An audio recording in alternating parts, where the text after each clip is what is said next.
Petter Midttun is a former Norwegian military attaché to Ukraine and is one of the most astute analysts of Russia's war against Ukraine. He was educated at the Royal Norwegian Naval Academy, the Norwegian National Defence Command and Staff College, and the Norwegian Defence College, as well as tactical education from the Federal Defence Forces of Germany. Welcome, Silicon Curtain. Please like and subscribe to discover more amazing speakers on the channel. And of course, do please consider becoming a patron or buy me a coffee to support the work we do.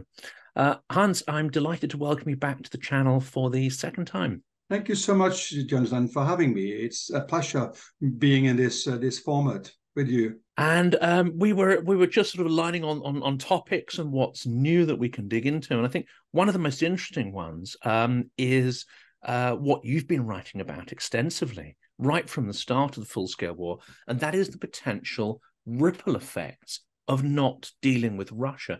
Not just ripple effects in terms of the economy, we should certainly cover that because there are certain knock-on effects there, but also things that we're starting to see, which are, the protests around what's happening in the Middle East, the truckers' blockades. Now, all of these are natural things in a democracy, but they're also things that Russia can weaponize. So are you seeing any sort of trends here? I think if we want to handle Russia and Russian aggression, we need to understand its strategy. And its strategy has always been far broader than just the use of military power to achieve its strategic aims. They did, for the 8 years, use what many call the hybrid warfare. That is the total number of tools available to the state. And some believe that that's changed 24th of February last year. It did not. What happened last year was they changed the focus from non-military means to military means, but all the means are still in use.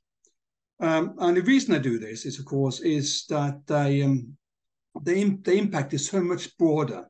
The impact goes far beyond Ukraine. As you said, we see a tsunami of ripple effects from the war. We have seen increased cost of living. We've seen question about energy and food security. We see religion and immigration being played into the game. We see a rise of popular discount across Europe. I think BBC framed it quite correctly a couple of months ago when they said, wherever we look, we see a rise in right-wing political parties. And that is one of my great concerns these days, because it will be undermining institutions like the European Union or NATO itself. And it seems that Russia, despite support from North Korea, despite some of the ammunition supplies tapering off and reducing to Ukraine, nonetheless, it seems unlikely that Russia's going to make any territorial gains through the winter. Does that mean they're going to be turning to the hybrid warfare, information warfare, far more aggressively, do you think, over the winter months? Well, I've been arguing, and I still understand that Russia do not need to take 1 inch more of Ukrainian territory to be victorious. And the reason for that is exactly its use of the hybrid means. Just give an example. Ukraine today is just one donor conference away from collapsing economically. The moment the international community stops funding its need for $5 to $6 billion every month, it will be unable to continue fighting, because it will no longer be able to pay off its state employees, its military, and all the system which drives Ukraine society. It's just one example. We tend to focus on the military means, and that's for very good reasons. So, because it's a bloody, brutal war. Excuse me for my language, but Ukraine might fall basically for very many other reasons, and economy is just one of those. And the ripple effects that you talked about, we're starting to see some of those as well, especially in the Dutch election and the recent Slovak election, as the situation becomes more extreme in, say, consumer prices, inflation, energy costs, and so on.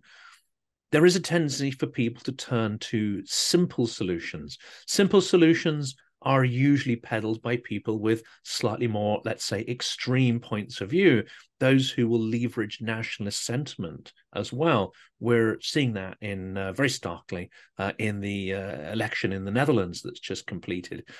That's obviously a risk, but also there is a fear and a suspicion that the Russian government likes to pour petrol on the flames and has considerable, dare I say it, connections, if not leverage, with many parties across Europe that have a more extremist agenda. Well, we always knew that Russia had linked up with both right-wing political parties across Europe. They also linked up with academia, with politicians and so forth, to have influence and have its view presented on the Western public. But they also have this wider approach to the conflict, where we tend to focus on a Russian-Ukraine war. Russia sees the world as its playground. So they start aiming for influence by creating chaos in several theaters at the same time. Middle East is just one out of several theaters where they're presently operating. But they're also operating there alongside a country like Iran, who has long had a similar interest on destabilizing that particular region. And they are working these days hand in hand to, well, increase the cost for the West, to destabilize the political specter of things and increase the cost of living for most people. And in your view, is it coincidental or hardly likely to be a coincidence that just to the point where Russia seems to be at its weakest militarily, and I look at a wide range of Russian sources who themselves analyzing primary sources, and it seems there are huge systemic problems with the Russian war effort, and even with the supply of munitions from friendly countries like North Korea, it seems that there are a whole range of systemic problems. They're not learning from their mistakes. There's, I won't say discontent, but there is a huge amount of unhappiness, let's say, on the front lines with the organization of the war. It seems at this point, Russia is at its weakest. It's losing control of the Black Sea area. It's had its naval headquarters pounded on Crimea. There's a bridgehead on the left bank of the Dnipro. Despite the media label of stalemate, it does seem that Ukraine has made some extraordinary gains there. Is it therefore coincidental that just at this moment, the calls for a negotiated settlement seem to have reached a crescendo in media right across the world and in political circles? I think this is a really good question, Jonathan. And I think, of course, it's not a coincidental, but it's one out of so many tools being employed at this moment.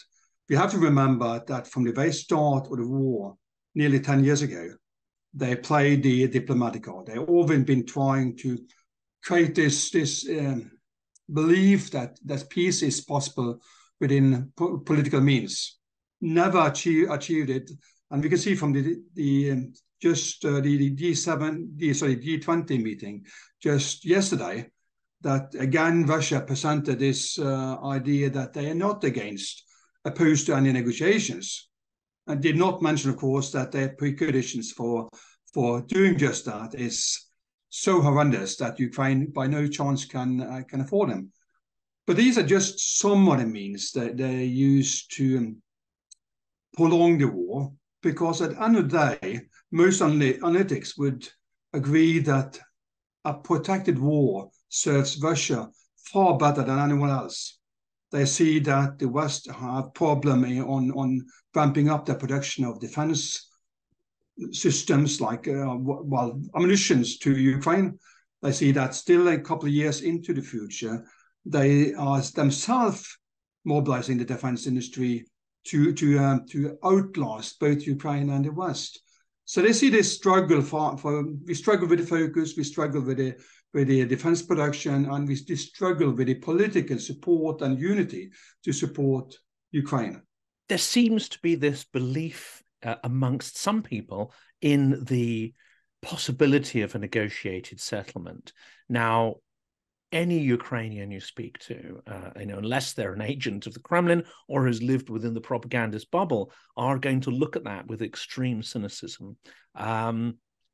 What's your view on whether it's worth pursuing any kind of negotiation, or whether this is completely illusory, or whether this is something to pursue at a different point when the calculus, let's say on the battlefield, changes?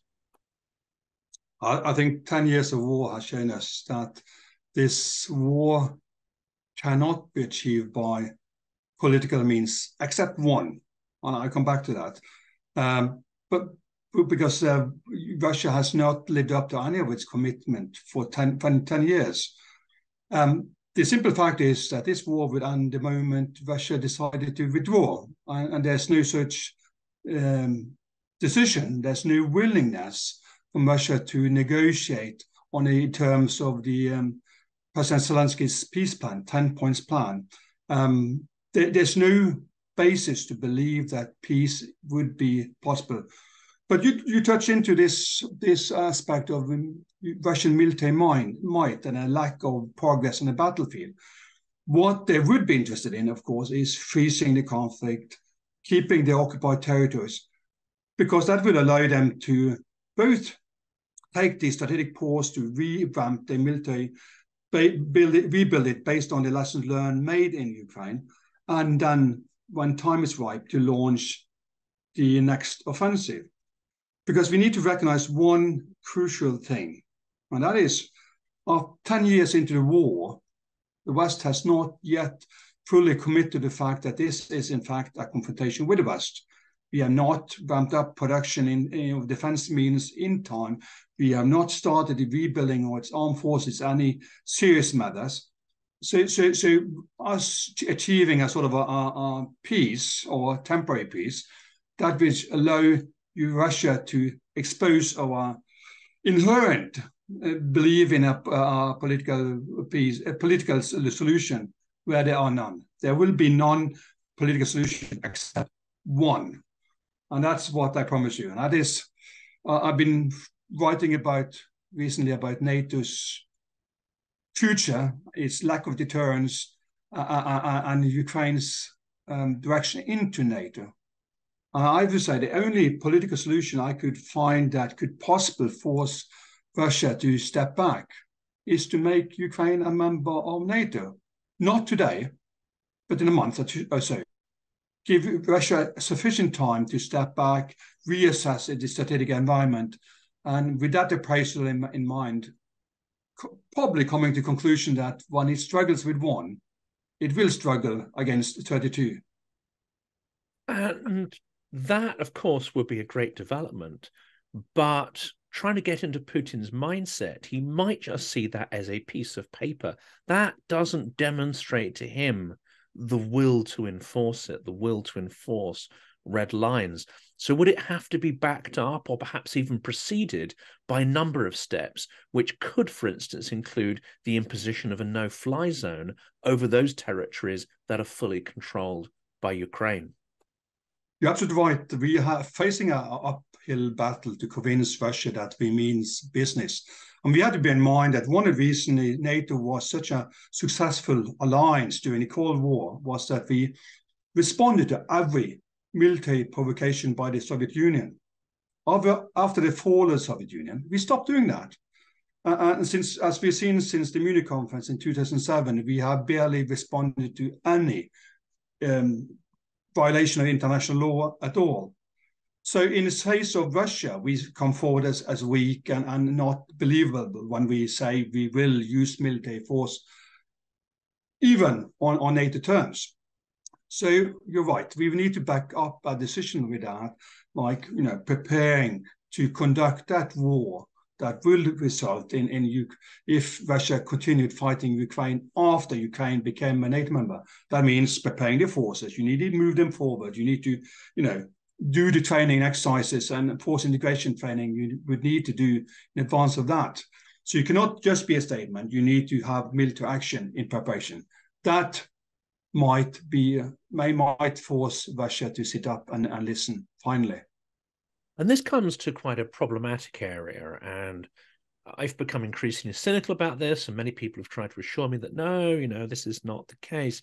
But if Russia was not a nuclear power, firstly, would our approach been far more robust in terms of intervening? And secondly, are there schools of thought, especially within Washington, Berlin, that may not want a decisive victory of Ukraine over Russia, possibly for fears of escalation, Third World War, nuclear confrontation, or even, dare I say it, because they adhere to the kind of Kissinger doctrine that somehow you have to have a Russia on the world stage, a balance of powers, etc., and a decisive Ukrainian victory would be far too detrimental to this traditional model of, let's say, sort of, this bipolar but tripolar world? Well, brilliant question, and there's several answers to this, I'm afraid. One of them is actually starting with Ukraine itself. I mean, we have to recognize that for Russia, this war is fundamental. This is about them becoming a global power or not. They cannot be a global power without Ukraine. Even more important in this context is it cannot be seen as losing for Ukraine. That you cannot be defeated by Ukraine, a country which in the Russian eyes does not really exist, is actually a part of Russia and so forth. It cannot happen. So they will be fighting to the very end if that was a scenario. Providing a NATO membership to Ukraine would change that curriculum totally, because that means you would finally give Russia an off-ramp, because it would be facing the world's biggest military power. And it's been trying for 10 years through the hybrid war to avoid just that. And that takes us just back to the understanding of the battlefield. It's not only about the physical space, it's also the cognitive space. Russia has been imposing on us this irrational fear for nuclear war. Misunderstand me correctly, a nuclear war is not something any one of us could want in any way. But it's not an attractive position for Russia either. There's no scenario where a Third World War would be, beneficial for Russia. None whatsoever. Secondly, it would lose the support it have from China and India, or the BRICS countries, if you like. If it did even try a tactical nuke, it would not be able to exploit it because it lacks the military force to walk through that area. It would counter the aim of the war itself, because it would destroy the nation it's trying to integrate into its own. I mean, there's so many reasons why this is in my mind, it's not zero. It will never be zero, because as long as the nuclear weapons, there is a risk of that. But it's so close to nil that I cannot see that impacting us. It is odd, because I think you're right when you say that we are afraid of Russia collapsing, and therefore, the nuclear weapons being out of controlled by someone else, and we would prepare a rational but evil empire to control it. Well, this off-ramp, this possibility for Russia to walk back from the war, that might actually be create a narrative Russia needs to end the war, without that happening. If it's defeated by Ukraine, it will collapse. And there's an interesting, so speaking to a number of Russian commentators and Ukrainians, but especially Russian commentators, they're starting to point out that not only Putin has dug himself into a hole, it's a hole that kind of has worked quite well for him at the moment, and that is to retool his economy into a war economy. And that includes education, industry, the Siloviki, the entire bureaucracy. He's retooled it to the point where this may be a point of no return. That includes the propagandists and the media who are busy making money out of the war situation. If he was to end the forever war, this construct would probably collapse anyway, and they would potentially turn on him, or they would need to have some kind of physical change of the guy at the top. So the argument has been made that he cannot end the war, no matter, even if he wanted to, because he's gone too far with adapting Russia to that. And there are plenty of people who are making money hand over fist from the war situation. Well, I'm not sure if that's a valid point. I see the merit of it, but it's all about providing Russia or Putin with an off-ramp, which makes him, take a step back and survive. And I think turning this conflict into what it always was, a border confrontation, is just that. He can claim to be the greatest statesman and saying, I step back in the face of risk of Third World War. I demonstrate restraint. I am seeking peace and so forth. Because what we also understand, I agree with the assessment of economy at the moment, but we have to differ between what is destroyed and what is not destroyed. Ukraine is destroyed. I mean, it takes tremendous effort to rebuild it, and that will happen, of course. But Russia is not. The very same countries who argue for peaceful negotiations, they also argue for normalization down the road. And once you start making the money flow again, the Russian economy, I'm sure, will rebound, not immediately, but quick enough. We have to admit to the fact that attempt to curb the Russian economy has failed. I mean, has the sanction have impact? Absolutely. But has it stopped Russia from adapting to it and develop its defense economy? Not at all. It's still fighting.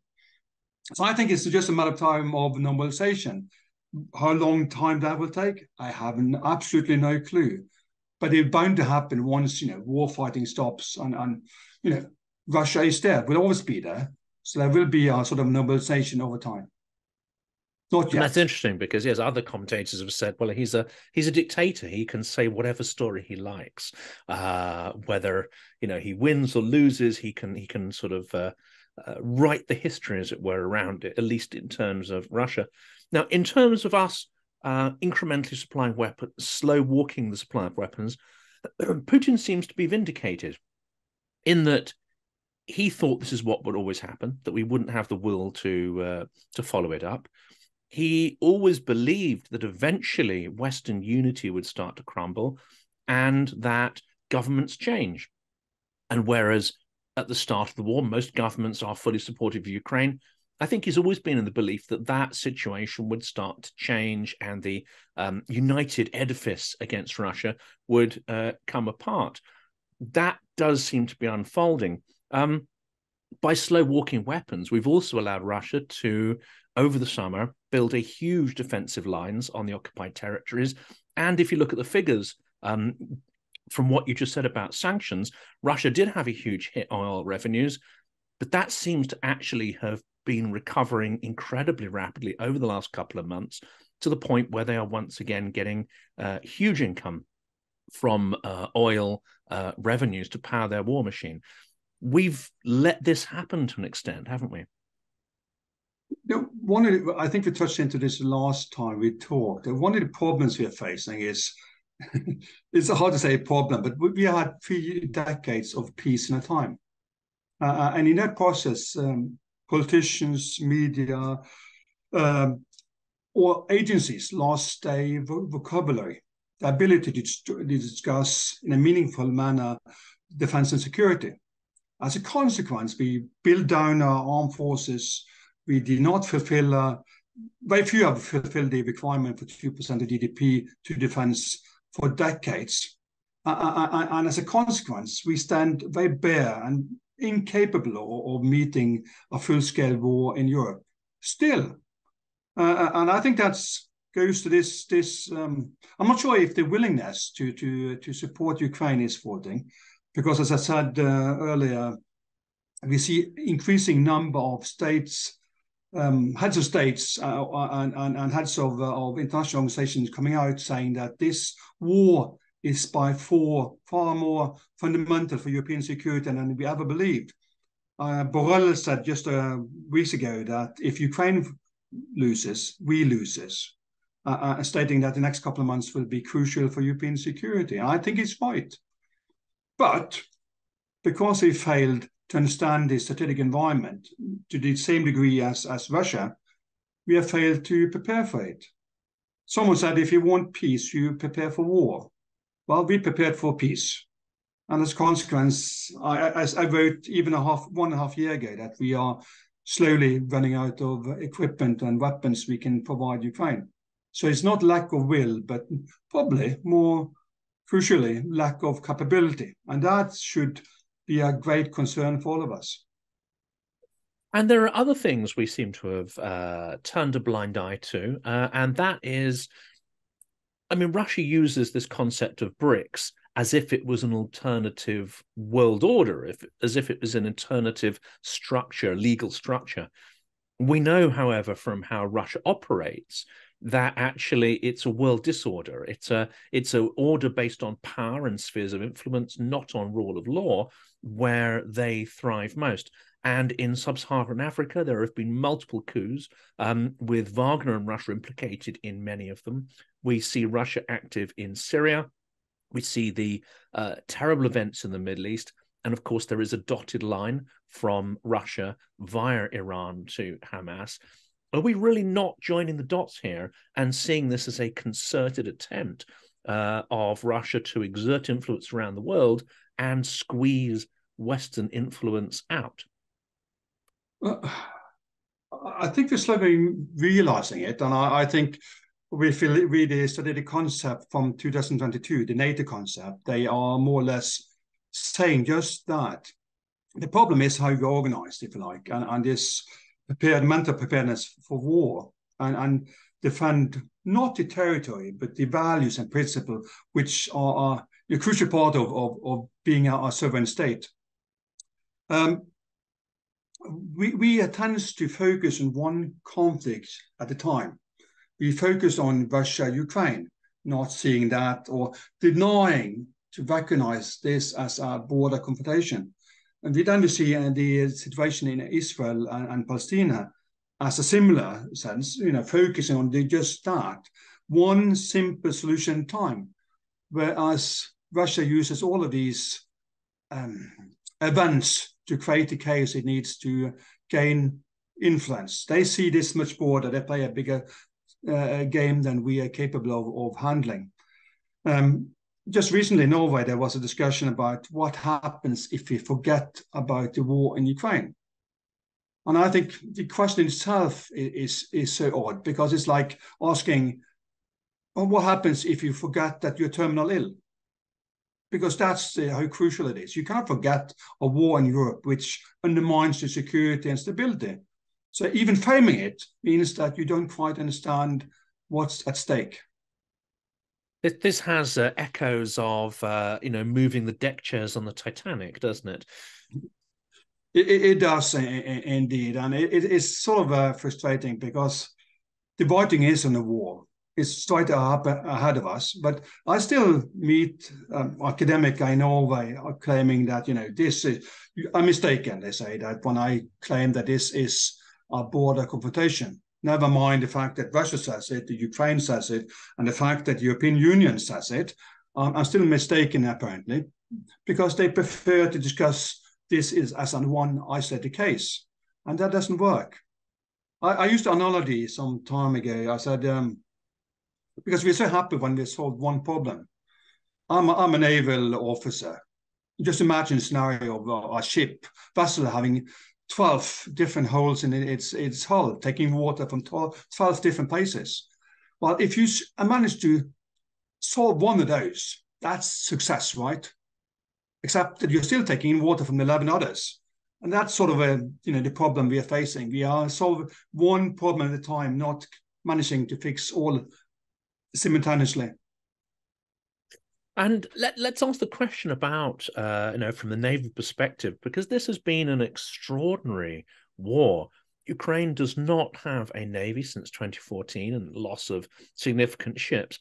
And yet it has forced the Russian Black Sea Fleet to the point where it can barely operate within those waters. It has managed to sink and disable a number of missile carriers, some of which were implicated in the strikes against Kiev and the energy infrastructure. What is going on here? I mean, how is Ukraine able to innovate and defeat a traditional navy when itself it does not have one? I you know it's I worked very closely with the Ukrainian Navy when I was a defense attaché, and I helped developing the strategy 2035, the naval strategy, and it's quite intriguing to see, to be honest.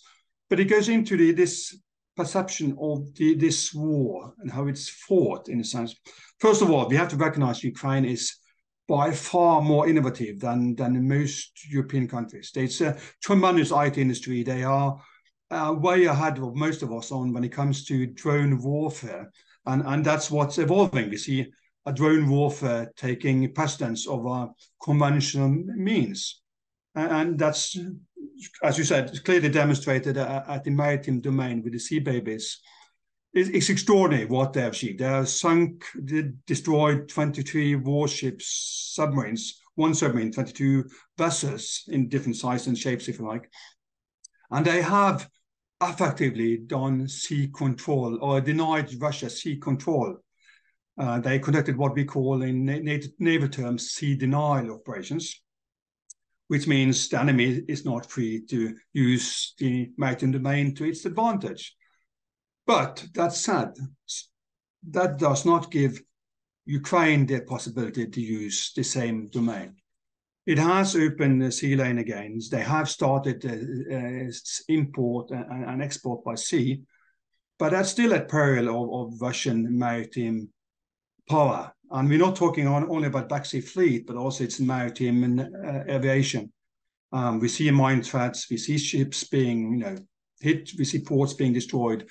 And it's just a matter of sort of the military power is still there to play, and NATO still denied the opportunity to enter that theatre to change that. And of course, that's just one arena. Russia does have ships and fleets in other parts of the world. Do we see them exerting power around the world? I saw recently that they conducted a naval exercise with India, which was fairly shocking to see that, given the circumstances of the war. I think Russia, we should not underestimate Russia, by no means. And I think that's one of the key messages of General Solution's recent essay, stating what he needs to be victorious, or that is to win the land war, rather. And he says that firmly, we should not belittle Russia. They have a huge potential. And despite Russia's huge losses across most specters, the biggest losses is in land side.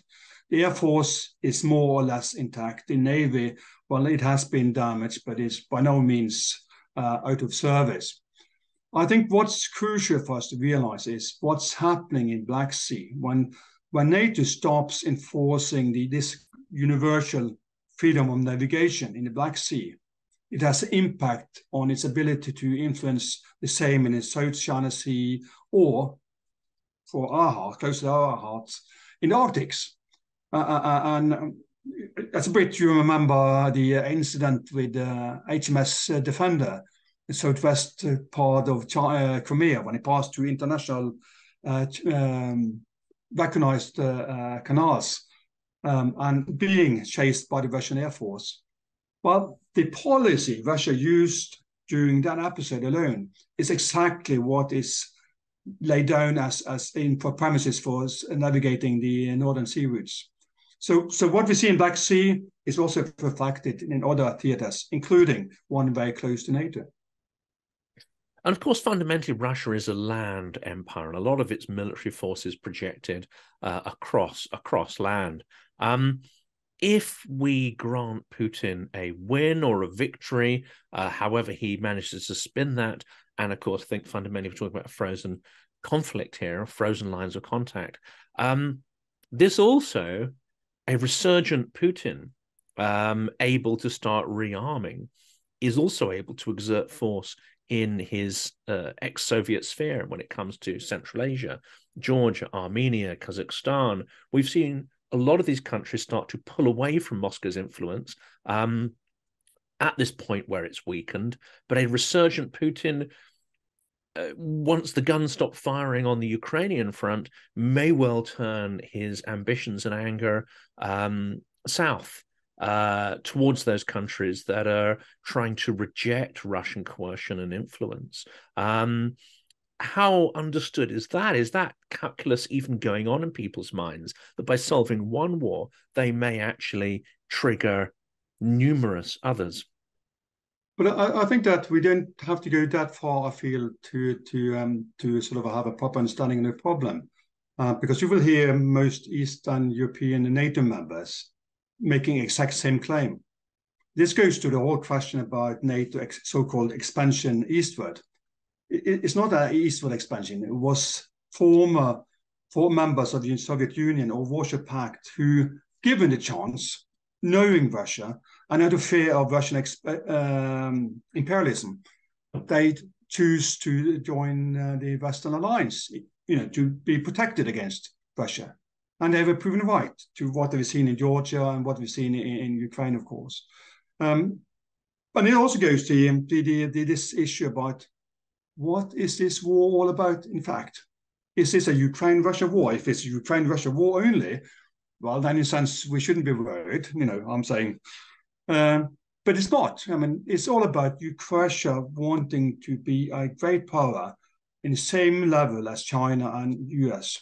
It is clearly stated in a foreign policy document. To do what should be the question. Now, they need Ukraine to be a great power. They need to reconnect with the armed force, the military defense industry, to get access to the Black Sea, to get access to the food chamber of Europe, to change the demographic problems and so forth. There's a number of reasons they must have Ukraine. But once that's achieved, we will have a great power, aggressive, imperialistic, great power at our border, who has clearly said, 16th of December 2021, that NATO, you need to withdraw from all NATO members joining NATO since 1997. Their aim and objective is clear. They've said it so many times. Medvedev has said it, General said it. They will probably continue the war once they succeeded. And they will do that with a greater self-confidence, having defeated Ukraine, if that was to do, despite Western support of Ukraine. That would be such a huge victory that they will not stop. And we need to understand that this happens at our peril. And I would like to rephrase or repeat statement by I think Jens Stoltenberg, Defense Secretary General of NATO, saying that supporting Ukraine is not an option. We cannot choose not to, because if we do, we are at peril. And that makes it all the more bizarre, this phenomenon that has especially come up in the last month, which is the so-called war fatigue, which we see in the media and we see in some political spheres. I would like to know whether you think that is partly manufactured, not an organic kind of sense of fatigue. And of course, you've been to Ukraine. Do you have the sense that Ukrainians are fatigued? Because for them, it's a very different, far more immediate question of survival. Well, I think I would frame it differently. I would say, because I've given it a little bit thought, and I think actually the Western fatigue is no different from the Ukrainian fatigue.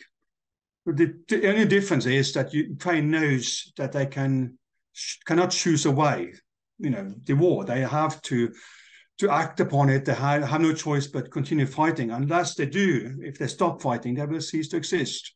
In the West, we have the same fatigue. We've grown to realize, after 10 years, that war has sort of become a new normal. But we're given the impression that this not affects us. And the reason for that is, for the last 2 years, heads of state has consistently presented this as a war between Russia and Ukraine, not the border confrontation. So we have sort of excluded ourselves, despite the fact that the European Union has said, well, our member states has been attacked by Russia as a part of the hybrid war for ages. And despite the fact that even NATO these days admit that, this is our threat number one, and we can no longer ignore the risk of our armed aggression on NATO territory. But still, we sort of portray this as something not quite directly linked to us, and which is a huge, huge mistake. It always was and still is. I've got two questions left. The first one I think is relatively short and sharp, and that is, what kind of munitions and capability should we be speeding up or getting to Ukraine? Let's do that one first, and then I'll run out the last question.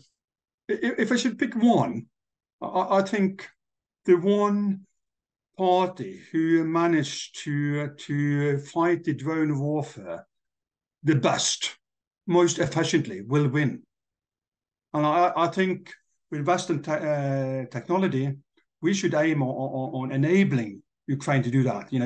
One simple, a couple $100 drone takes out equipment for hundreds of thousands. Will have a huge impact on how war is fought. Should I mention another one? Of course, that must be air defense, because we are lacking so far behind.